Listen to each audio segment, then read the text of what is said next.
He has helped so many guys get sober. We kind of hang out in different circles, but we always smile, stop, and meet each other. And it's so great when I get to see Bob. I know that when I call him, Bob's still so active in the program. Bob is at a spiritual retreat down south that I've done. And we asked him and we said, we'd love for you to come and talk. And he made arrangements. They don't normally let you out of this thing. It's like a monastery. And yeah, but he got permission from the AA people down there to come up here and do this today. So, but Bob, when I talk to him on the phone and things like that, we're never short on words. But he's always helping somebody in AA. I've got to work with a new guy. I got to go.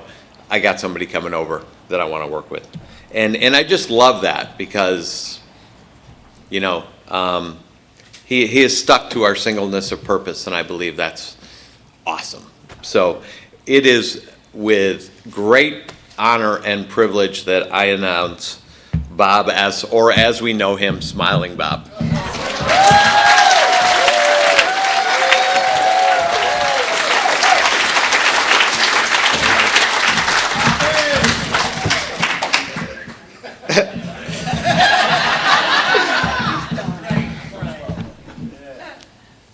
Good morning.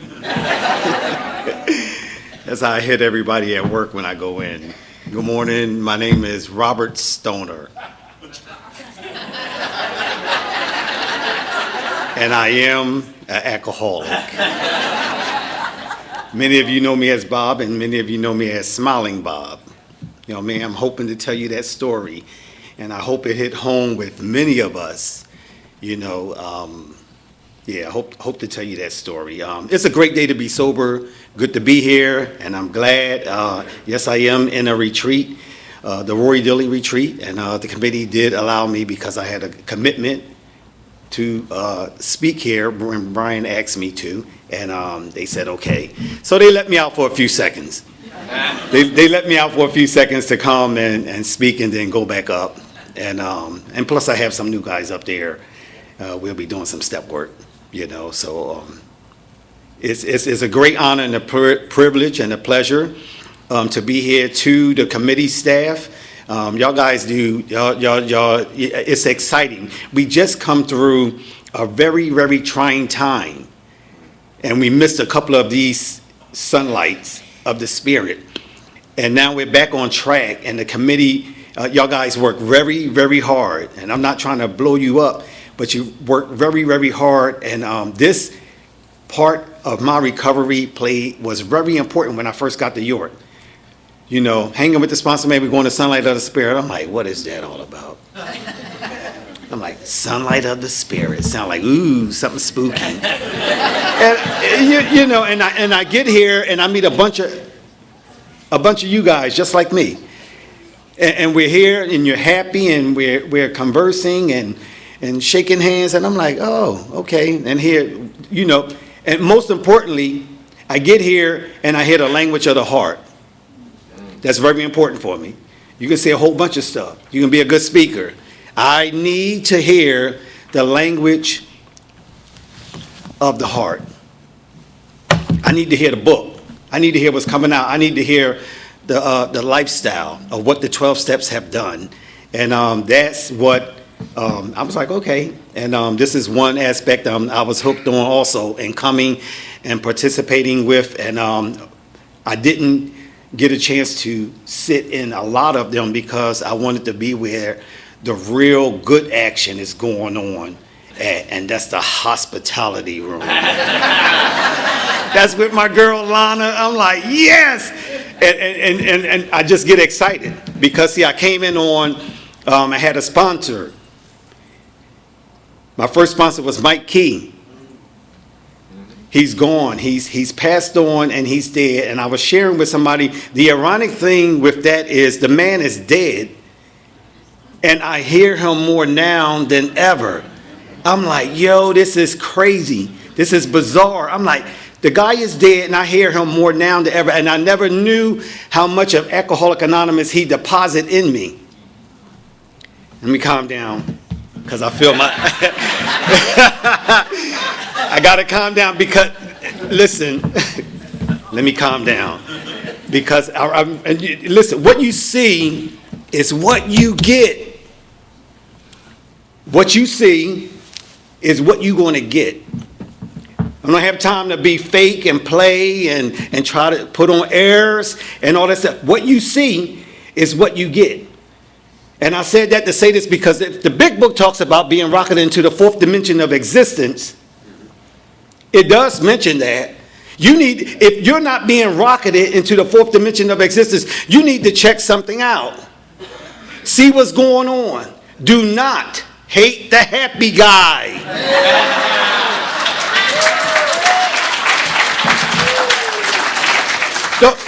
Please do not hate the happy guy.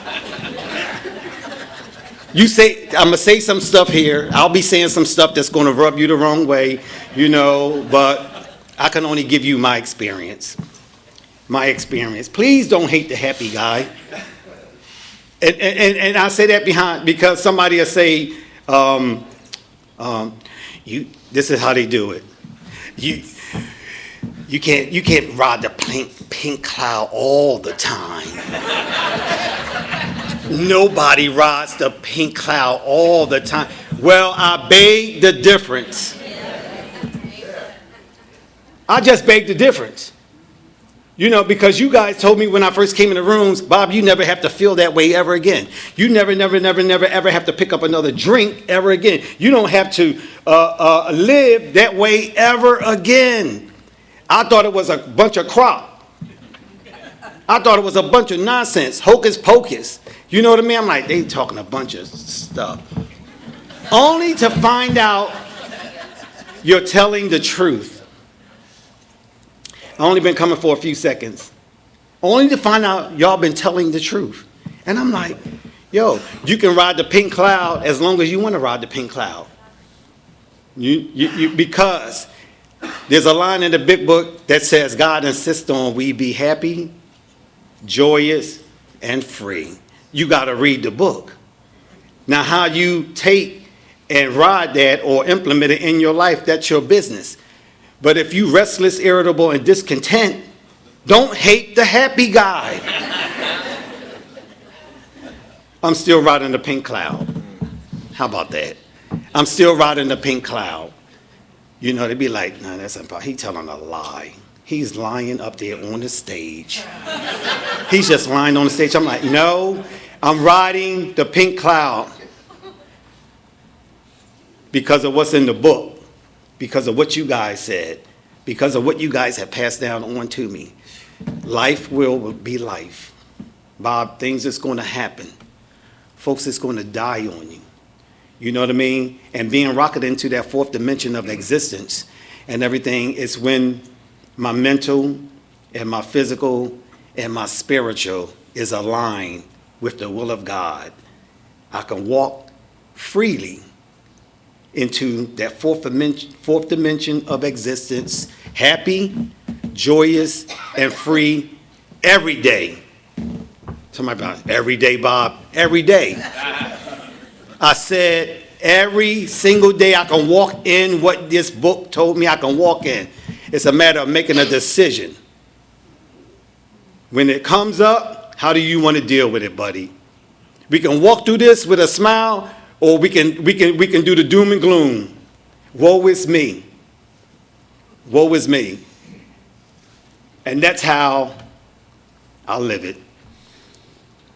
Somebody be like, one guy went to a rehab and he kind of built me up. And I'm like, dude, what you do all that for? I'm like, why did you do that? I'm like, listen, he know how to quote the book, and he's really good, and I'm like, it's not a matter of me quoting the book. What I found out in practicing these principles in my life, then it become part of me. When I get it from here to here, it becomes part of me and it's in me, so I'm living it. And it becomes a reality. 12 Steps of Alcoholics Anonymous, that's all you're going to get. That's all you're going to get from me. 12 Steps, the big book of Alcoholics Anonymous, the principles, the power and the essence behind what's in the book. That's what my sponsor passed down to me, Mike Key. And I hear that guy more than ever. He says, Bob, there's a path that's already laid. You don't need to make nothing up on it. Get on the path and follow the person in front of you.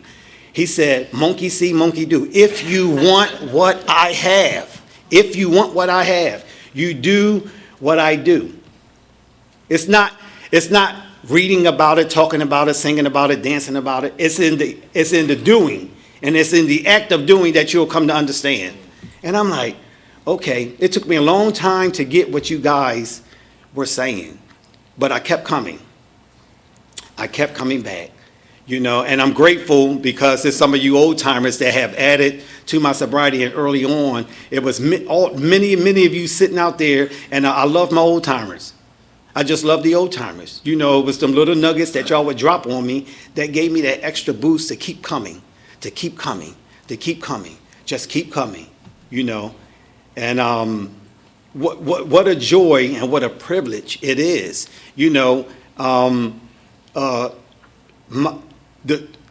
I guess I can tell y'all the story about your favorite person, Smiling Bob. I guess I can tell y'all the story about Smiling Bob, because when I came into the rooms of Alcoholics Anonymous, as messed up as I was, and you guys took time with me and loved me until I was able to love myself, and I got a sponsor. He took me through the 12 steps of the program of AA, Alcoholics Anonymous, and he took me through these steps, and I experienced the psychic change that the book talks about. And slowly but surely, one day at a time, my life began to change. My perception began to change. My thought process began to change. I began to get involved and active in Alcoholics Anonymous. My sponsor kept me with him, and I came in on picnic season. Picnic season. I came in on picnic season. Everybody know I like picnics. I came in picnic season. All y'all home groups that throw them nice picnics, I am there. I came in on picnic. I came in on picnic season, and I'm like, this dude had me all over the place. And that's where I met a lot of you in the picnic, and came in on picnic season, and I came in and got involved and got active and began to do some things. And I began to understand just a little how it works. And in the act of doing, I came to understand, I'm like, okay, because for many years, they asked me that question when it came down to my drinking. Don't get it twisted. I love to drink. It was fun. Some of you talking about, oh. It was fun in the beginning until it became unbearable, and I could not control it anymore. I had the drink in the beginning, and then the drink had me at the end. And there goes my life. In the beginning, I loved to bar hop and go out places. At the end, it was just, listen, I would step over mother, father, sister, brother, niece, nephew, uncle, cousin to get a drink. I don't care who you were. If your grandmother had 2/5 in her kitchen, I'm like, Granny, what's up?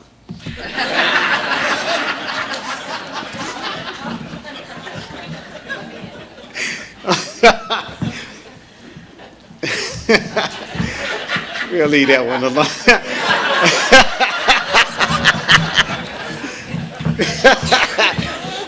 I'm just telling you the lengths that I would go just to get a drink. Just to get a drink. And y'all maybe lost my thought on that one. I would just to get a drink. And but you guys are absolutely. The reason why you see the me being enthusiastic, the excitement, and the adamant about the program of AA, and I'll be like, well, it's not a front. My smile is not just a smile. It's what you guys gave me. It's what the process and this program have brought about in my life. You know what I mean? The story with Smiling Bob was when I came in, you guys see me come from angry to being happy. in the rooms of AA, and y'all begin to see the program operate in my life. And I was active and involved. I would go all over the place in meetings, and my sponsor had me with him. And my name began to get known, or y'all begin to get to know me, and you guys begin to call me Smiling Bob. You guys did it. Shame on you. You guys did it, begin to call me Smiling Bob. So you attached that name to me, and I begin to rock it. I began to ride out with it all over the place, you know. And unfortunately, at 5.5 years of sobriety, I had an intuitive thought. And that thought came just out of the clear blue. It was intuitive. They said, if you don't kill your name, you're going to drink. That was the intuitive thought that came. If you don't kill your name, you are about to drink. Why was that? Because Smiling Bob had became bigger than AA. Smiling Bob had became bigger than a sponsor, and you old guys that got years, Smiling Bob became bigger than you. So what, you got 45 years? I'm Smiling Bob, what's up? So what? What? You got 45 years? So what? I'm Smiling Bob. You laughing, it's funny. You're laughing, but it's funny. And I will walk into a room in meetings, and people will holler my name, yo, Smiley, what's up? I'll be like, yo, what's up? Yo, what's going on? Hey, how you doing? Yo, what's going on? How you doing? Call me if you need me to speak at your home group. Give me a holler. You need a speaker? Holler at me. Give me a call. It's hilarious, but he became bigger than what saved my life. And it was the process and the 12 steps and God and you guys. And Smiling Bob had become so big that you couldn't tell him nothing. And you guys told me I'm just an average variety garden drunk in the beginning. That's what I heard in the beginning. There's nothing unique about you, Bob. You're just an average variety garden drunk. And I'm like, okay, you know, but Smiling Bob became real big and large. So I had the intuitive thought. Said, if you don't kill the name, you're about to drink. So I got with my sponsor. And I sat down with him and I explained the same thing that I just explained to you. And I began to talk with him. And we began to take me through, and we began to do some more work in the book. And he gave me some directions to do. That was the first 5.5 years. Smiling Bob was all over the continent, if you could say. But the next 5.5 years, I had begun to work on killing that dude. I had worked on killing him. And I began to chop him down, chop him down, chop him down, chop him down, chop him down with the help of my sponsor. And I would make meetings, and I would come in and I would talk about that stuff. And, you know, I would get real adamant about it. I was like, y'all calling me Smiling Bob. My name is Bob, and I'm just a drunk. Don't want to be no big eye. There's no big eyes and little U's in AA. No big eyes and little U's. You know what I mean? We all on the same playing field. Now, the next 5.5 years, I began to chop that guy down. I chopped him down so low, people thought that I relapsed because I got off the scene. I got off the scene and I began to do some internal work, the internal work with my sponsor, and begin to pray and ask God for some help and everything. And I chopped him down so that the name, you can vaguely and barely hear the name. You will hear it in spits and spats over here, maybe one over here, maybe one over here. This young lady over here said, I ain't calling you no Robert Stone. I'm gonna just call you, listen, I know you as Smiling Bob, and I'm gonna keep calling you Smiling Bob. I'm like, you're an exception. you are an exception. But I chopped him down so low, people was asking each other, hey, is Bob still around? Is Bob still around? And I got rid of him to a right size degree. He was brought down right size. Because anytime I can get bigger than this room, the old timer told me, Bob, This is not an I program.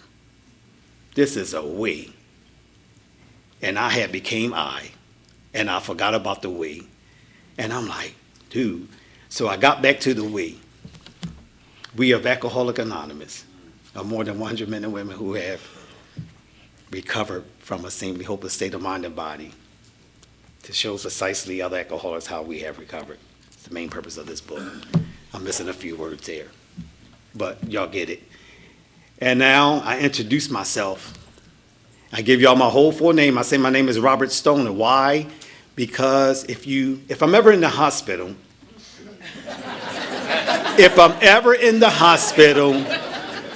listen, people don't like to tell folks when they're in the hospital. I'm the very opposite. I'm going to tell the right person, and I want them to tell everybody.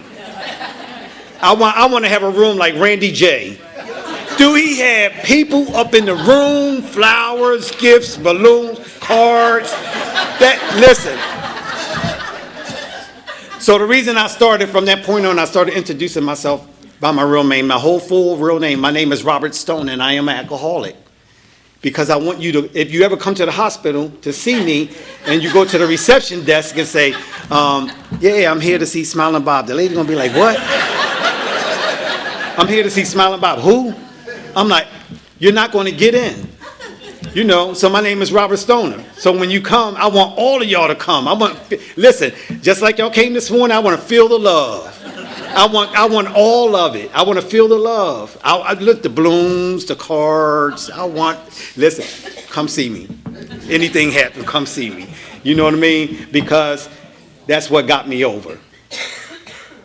That's what got me over. You said we'll love you until you learn to love yourself. I thought that was a bunch of crock. And I wasn't capable of able to receiving attention in that manner because at an early age it was corrupted by a grown person, if y'all understand what I'm saying. I wasn't able to receive that. I'm like, listen, I came in these rooms angry, upset, frustrated, pissed at the world, pissed at you, pissed at mom because she died at 38. I'm pissed at dad because he died a month before I was born. I was born in October. He died in September. You know what I mean? Pissed at the rest of my siblings because I'm the youngest of 7 kids. The first 6 kids are by one man, and I got a different father. And siblings can be, mean. You're not our brother. Mom adopted you. They can say some real nasty stuff. I'm the darkest in the family. Everybody else got some color to them. It's funny, but I'm the darkest in the family, and everybody else got some color to them. And I'm like, I came in angry. And you guys say we'll love you until you learn to love yourself. And it took me time, but I found it to be true. And that's what you guys did. You nursed me back to some sense of sanity. Why am I putting the emphasis on you guys? I mean, like, why is he talking about us so much? Why is he talking about the human power? Why is he talking about human beings? In essence, but the real power is there's one that has all power, and that one is God. May you find him now. And we get that. And I said all that to say this because God was working through you guys. Well, Bob, how do you know that? This guy always comes up with some stuff. I'm like, well, Bob, how do you know that? Page 88 of the book. We alcoholics are undisciplined, so we let God discipline us in the simple way he has just outlined in the book. And I'm like, you mean to tell me God was working through these people to restore me to some type of sanity? That just blows my mind. That just blows my mind. You know what I mean? Through a simple suggested spiritual program of action, 12 stupid simple steps has revolutionized my life. Revolutionized my life, my thought process, my behaviors, my action, and everything. Do not ask me how this works. The more I give, that just blows my mind. Y'all say, Bob, you can't keep what you have unless you give it away. I'm like, nobody's like me in this room. I like to hoard stuff. It's mine.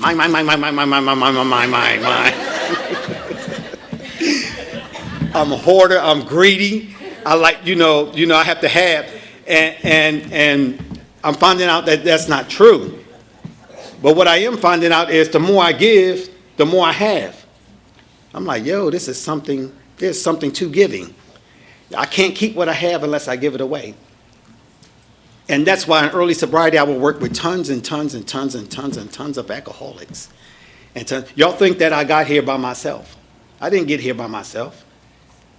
You know what I mean? Y'all said, well, the book told me nothing will ensure you immunity, sir, except intense work with another alcoholic. When all other else fails, our 12th suggestion comes through. I'm like, oh, let me work with somebody, and I start giving back what you guys had deposited into me, and every year I would celebrate my anniversary. I would celebrate an anniversary.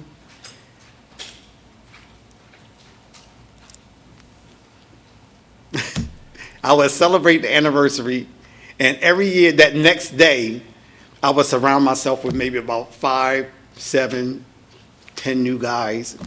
I'm like, now I don't know I got 10 of y'all. Now maybe, I don't know who's gonna last and who's gonna do what, because I had the time. I don't know who's gonna last, but somebody's gonna carry me up to the next year. One of you is gonna carry me up to the next year. And I will work with these guys, and we can go through the book, we'll sit down, and maybe 7 out of the 5 will last, keep coming back and everything. And then I get up to another year, and I'm celebrating. I'm like, oh, this is real good. This is real good.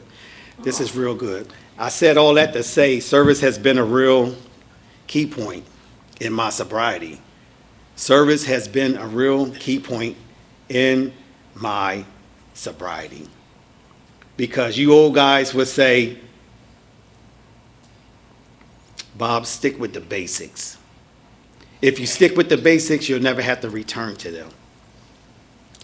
And then you had old man Ray that would say 3 things. Find a God because you're not him.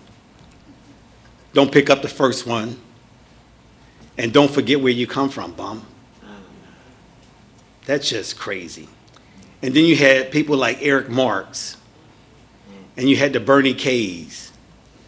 You know what I mean? I'm talking about looking past the individual and seeing the program of Alcoholics Anonymous. And these guys were they just dropped it. They just gave it.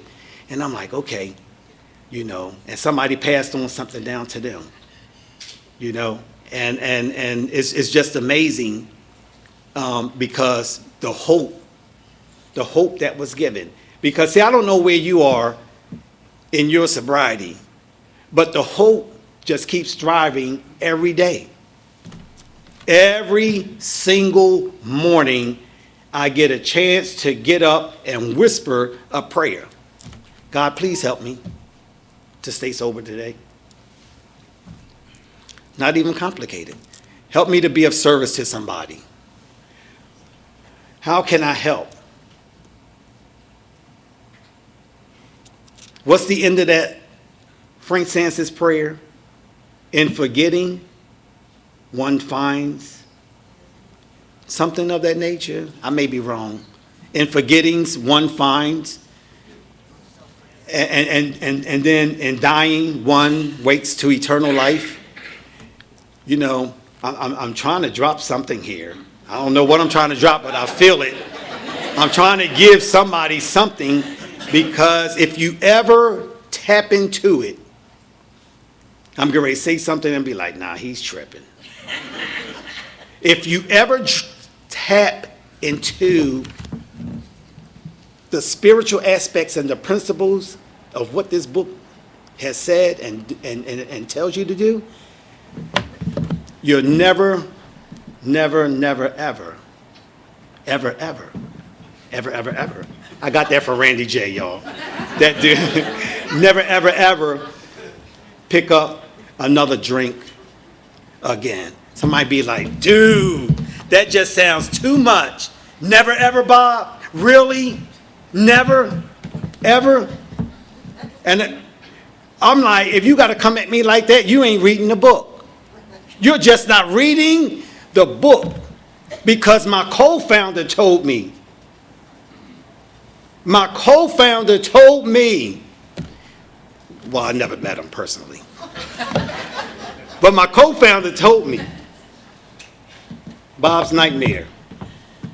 Dr. Bob's nightmare. He told me. I'm like, what? If you think you have a problem with liquor, that's your problem. But if you want to get over, we have a solution. If you want to get over liquor for good and for all. For good and for all. For good and for all. And I'm like, for good and for all. Yep, sure do.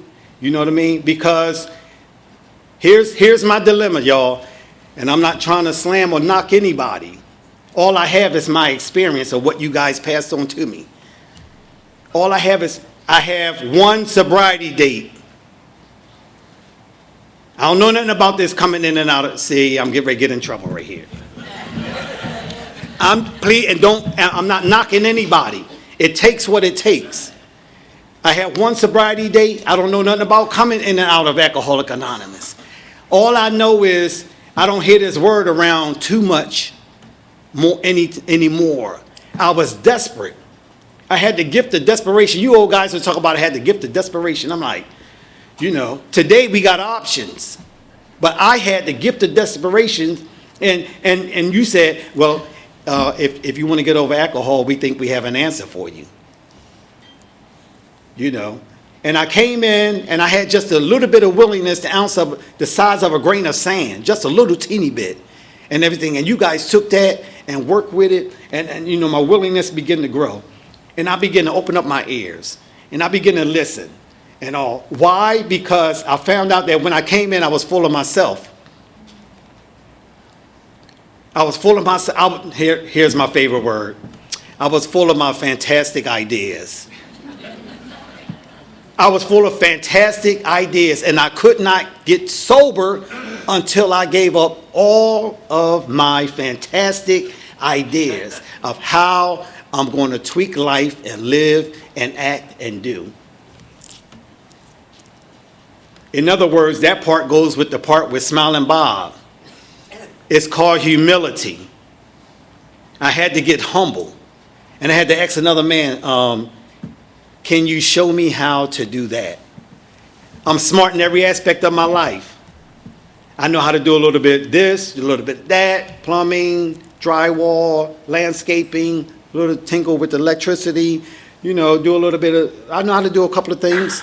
You know, I'm smart in every aspect of my life but one. I don't know how to stay stopped. That's where you guys came in at. I just didn't know how to stay stopped. And that's where you guys came in at. And I'm like, okay. But it took everything. It took me humbling myself and getting rid of all my ideas. It talks about it in There's a Solution. A new set of conceptions. Because the man asked the doctor, is there no hope for me? The man said, yeah, spiritual experience has been happening here and there, occurring all around the world. You know, and I've been trying to produce such matters in you, but I have never seen an alcoholic such as your type. I'm like, you know, and it's a rearrangement of placements of emotions, ideas, and behaviors and attitudes. That psychic change. And that's the hope that you guys have brought about in my life. You know, the other hope, when I came in the rooms, you guys would talk about, this was a catcher for me. In early sobriety, I would hear you guys say, yeah, the wife left me. Yeah, she took everything. Yeah, I lost the car. They repossessed the car. You would talk about how you lost your dogs. You know, you would talk about all these gory, graphic things that occurred in your life. This is an early sobriety. And at the end of your story, you would say, but I didn't pick up a drink. I was like, I thought that was phenomenal. I thought it was amazing. I was like, you didn't pick up a drink. I'm like, how did you do that? I want to know how you do that. So years later, you got another alcoholic going through, and their mother passed. Their mother died. And in my delusional mind, I say it's delusional because I thought it in arrogance and conceit. I said to myself, I'm going to see if she survived this. I'm going to see what she's going to do. You know, I'm like, dude, why you, I'm like, I want to see what she's going to do. And lo and behold, she talked about working with the sponsor, keeping in touch, being of service to her mother. She talked about all these things. And here's the key, I watched her. I watched her indirectly and I listened. And I'm like, let me see what she's going to do. Yep. And everything. And she said the same thing you guys said in early sobriety. I did not find an excuse to pick up a drink. And I'm like, there it is. That's Alcoholics Anonymous in its finest. Didn't find an excuse to pick up a drink, even though I lost my parents. You know, and those are the things that got me over. Those are the things that got me over. And I said that to say, somebody be like, because I feel somebody talking about, well, he ain't never say his sobriety date. I just feel somebody, well, is he going to say a sobriety date? Man, I'm like, he doing all that talking, he ain't never say a sobriety date.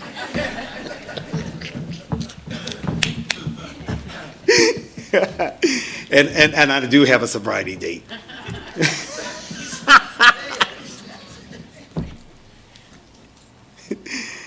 Oh, man. I do have a sobriety date, May 25th, 2007.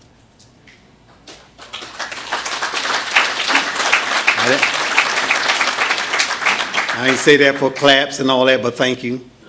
You know, I ain't say that. Brandy J says, some people say they're not impressed with their sobriety date. Brandy J say, well, I am. That's important to me. And I do have a sobriety date, and that's the only sobriety date, you know. And I just fully came in and gave myself over to, and I stay active and involved in Alcoholics Anonymous. I'm still in service. I was thinking for Mike taking me to the rehab. He said, hey, you got a commitment over there. I was like, he said, you want to go? I was like, all right, yeah, let's go. I ain't doing nothing. You know what I mean? Got up in there and I'm like, dude, do you guys know how refreshing that was? Just to be of service. We took a meeting up to them guys up in the rehab. That was so, I looked at them jokers and said, I know y'all think we came up here to deliver a message of hope to you, but I came up here to save my life. That was so refreshing. I'm like, whew. All right, what's the next engagement, dude? I'm like, yo, you laughing. That service piece, it was so refreshing. I was like, yo, we don't even hear car rides no more. The time I came up in, they said car rides, we jump in the car and go zoom across state or the lines and another meeting out of town. Go be of service and do something. And I'm just so grateful the things that you guys have deposited into me. And I never, ever, ever want to leave those basics. I never want to leave those basics. So that's why I stay connected. I stay in the middle of AA. I try to apply these principles in all my affairs. You know, and see, I just gave y'all a whole bunch of good stuff. Now, this speech wouldn't be good if I didn't give you something bad. I got to give you something bad. I have to give y'all something bad to let y'all know that I'm down to earth and I'm human and I'm still an alcoholic and I got alcoholic tendencies. You know, I have to give y'all just a little bit. Can I give y'all just a little bit? Well, on the job, you know, just to let y'all know that Bob, look, I got to keep coming back. As much as I don't want to, I got to keep showing up, y'all. I got to keep talking to my sponsor. I got to keep reading the big book. I got to keep praying in the morning and praying at night. I got to keep utilizing my support group. I got to keep doing all these things that you guys told me to do. I got to keep trying to help the next sick and suffering alcoholic. Because alcoholism don't rest. I've been 15 years of sobriety and I'm like, dude, where did that come from? 15 years of sobriety, the co-worker touched me. He went to go touch me and play with me like we do boxing and stuff. And I stepped back like this and I said, dude, don't touch me. I said, you know, he thought I was joking. He was like, man, what's wrong with you? And I said, dude, do not touch me. And he, yo, man, why you tripping? And he went to go, I said, dude, I promise you. You done messed it up for me. No. I looked at him and said, dude, I promise you, if you touch me, I'll take this utility knife and cut you across your jugular vein. I know that sounds good. Yes. Yeah. Thank you. I had to share that with you, lady. Yes. I had to share that to let you know I'm an alcoholic. Don't make me no wonder. No big eyes and little U's. I suffer with the same disease. It's alcoholism. I got to keep coming. I have not arrived. There was no certificate at the 12th step. I didn't get a certificate say, you arrived. There was no graduation. Alcoholism, it kicked off. And then I got to get with my sponsor. I'm like, yo. I told the guy I cut him across his jugular vein with the utility knife. I'm like, in other words, everybody in the room, I'm still sick. Maybe I'll get just a little bit more respect from you guys now. You'd be like, oh, he's a sick person. Maybe I'll get just a little bit more respect from you guys because listen, alcoholism don't rest. All I have is that daily reprieve contingent on my maintenance. And my maintenance is still showing up. Making a meeting, working with other alcoholics, talking to sponsor man, reading the big book, praying in the morning, praying at night. Don't pick up the first drink. Staying sober one day at a time. Not for the rest of my life. I can't do that. But I can live within this 24-hour period. I can stay right here. And whatever comes in this 24-hour period, God give me the grace to accept the things I cannot change. The courage to change the things that I can. And the wisdom to know the difference. I can walk through it when it's just this small. I can't do a whole lot. So that's why I keep showing up and keep coming back. That's why I keep coming back. That's why I won't let the fire die in me. That's why I won't because somebody passed it down onto me. That's why I won't let it die. And it's just amazing because of the great gift that God has given me. God has given me that great gift to enjoy the family. They want me to come down today. Hey, will you come down? We're going to celebrate Christina's birthday, and we want you to be here. I'm like, before they didn't want me around, but now they want me to come down. And when I get down there, my sponsor says, don't make that all about you. He said, you get down there and you do whatever they need done. You be of service. And I get down there and be of service, and it's the greatest time. It's the greatest time ever. You know what I mean? And I'm like, dude, I'm going to say this. Where am I at? We got 10 minutes. 10 minutes. Or whatever. Yeah, 10 minutes. 10 minutes is good. 10 minutes or I'm going to give y'all this. I have a garden. I have a apartment by the beach side. I got a beachside apartment. I got an apartment on the beach side with some water. It's called the Codorus Creek.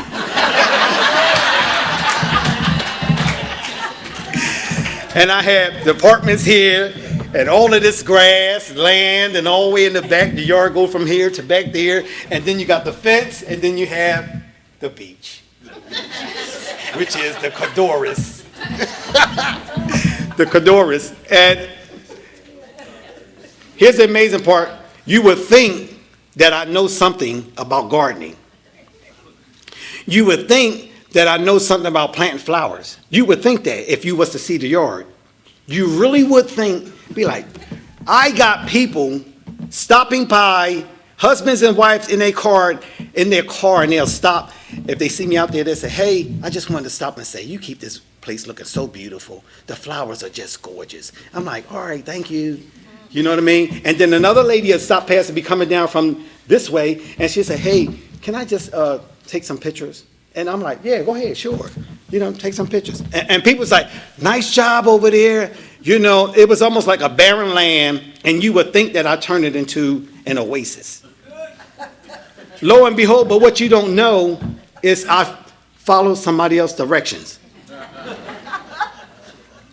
A guy that I sponsor, he has 8 years.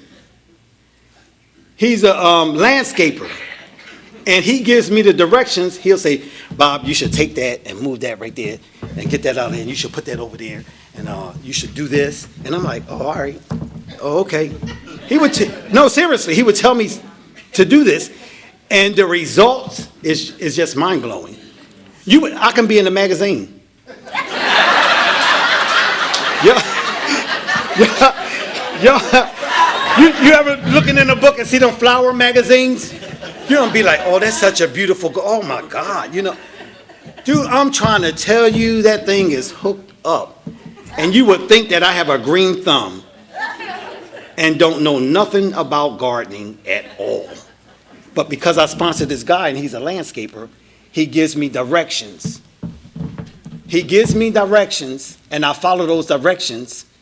And lo and behold, I got a garden that people enjoy when they walking past. I believe some people will walk past it as they're going to work. They purposely detour to walk past just to see the flowers and the plants.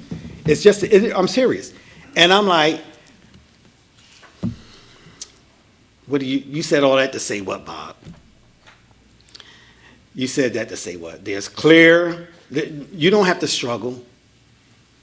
If you're restless and irritable and discontent, you do not have to struggle.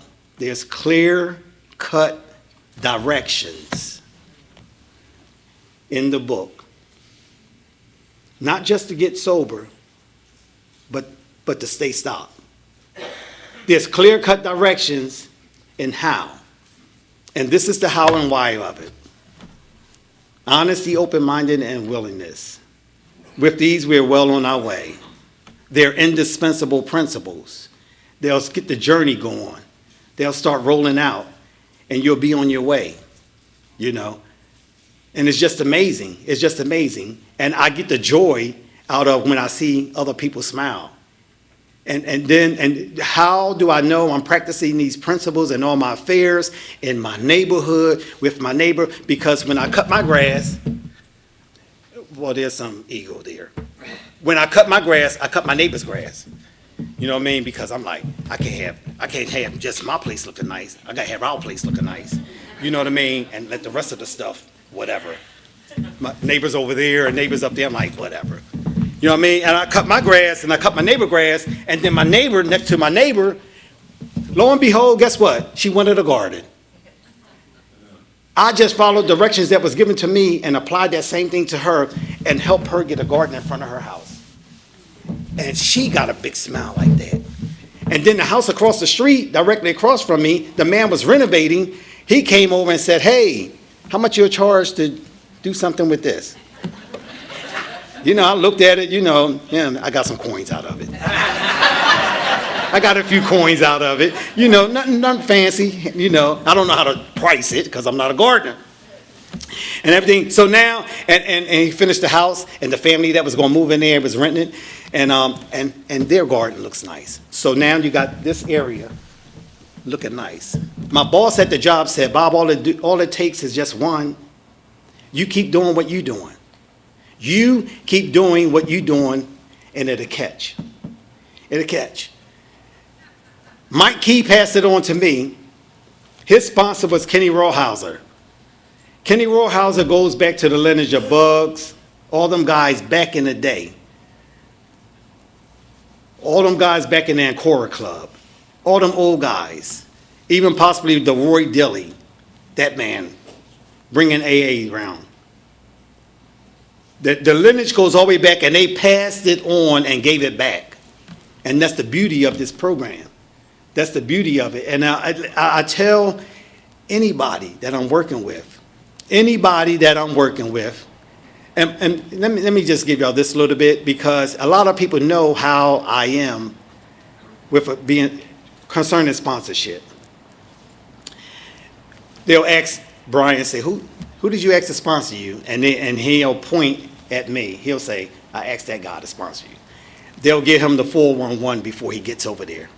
They'll be like, yo, you better be ready for him. You better be ready for him. I'm like, that dude, he's no shenanigans. He's no shenanigans. The reason I'm adamant and I'm like this is because I've seen too many people die, y'all. Needlessly. They died needlessly.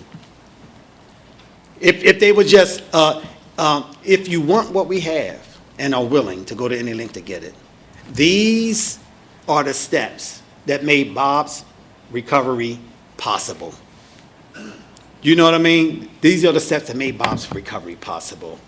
And I don't know if I said anything of significance, and I'm going to stop with this, because I hope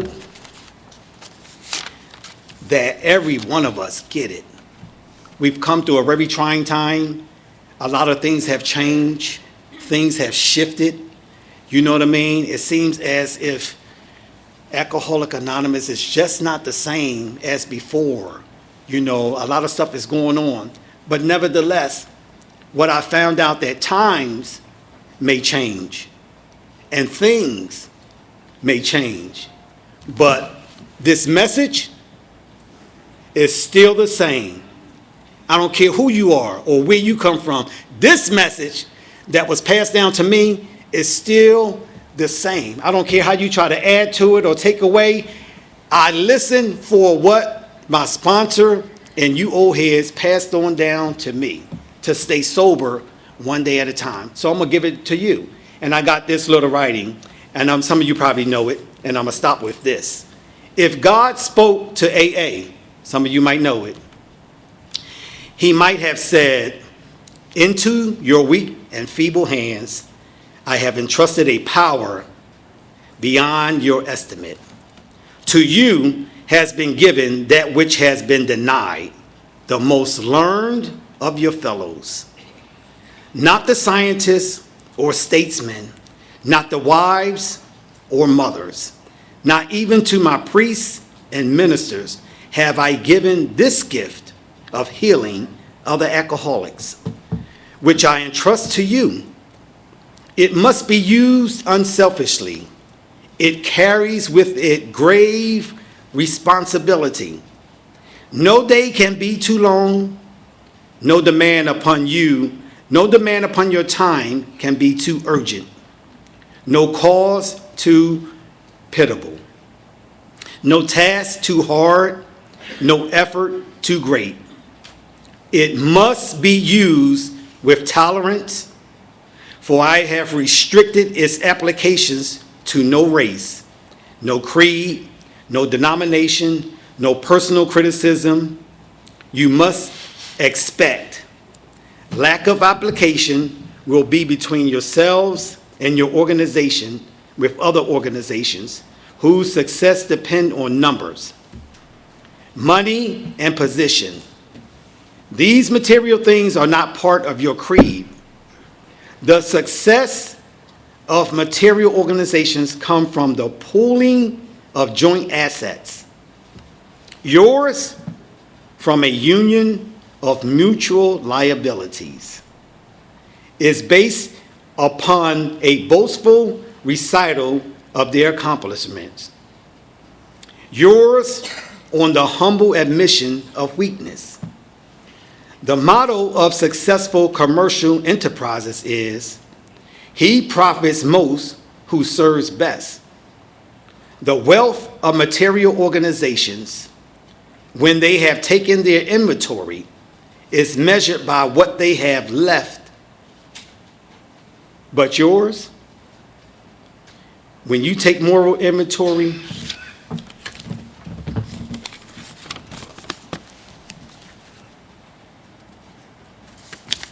I had to pause there.